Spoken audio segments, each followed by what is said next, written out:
Kalian pernah nggak sih ngerasa ketika kita banyak mempelajari suatu hal, tapi malah otak kita ini semakin blank gitu?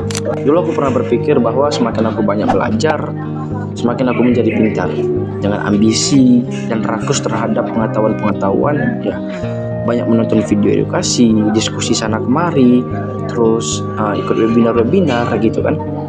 Tapi ya akhirnya sampai pada kondisi yang dimana pemikiranku tuh ribut gitu. Dan ketika aku dihadapkan dengan suatu masalah yang nyata, membuat aku tuh nggak bisa berpikir gitu. Yang seakan-akan otakku tuh berhenti untuk berpikir dan nggak mampu gitu. Padahal kan ya, ketika kita sudah mempelajari banyak ilmu, seharusnya kita bisa menjawab dari permasalahan-permasalahan kita itu gitu. Sampai pada saatnya aku mencari-cari pertanyaan-tanya gitu, dan mendapatkan satu jawaban bahwa yang aku butuhkan itu adalah kerangka berpikir.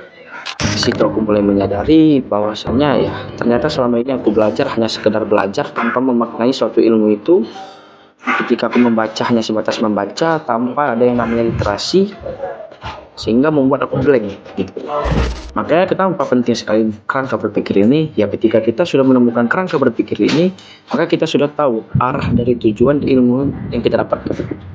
Ibaratkan ya, kita harus tahu nih ilmu ini kita mau buat untuk apa, tujuannya apa dan arahnya kemana gitu kan. Jadi aku ngerasa kayak ilmu-ilmu yang aku dapatkan ini seperti serpihan-serpihan dan kepingan-kepingan puzzle yang tidak disusun dengan rapi. Makanya kita harus sadari, bukan berarti kita itu kurang belajar, tetapi kita hanya kurang untuk menyusun pola-pola ilmu yang sudah kita dapatkan.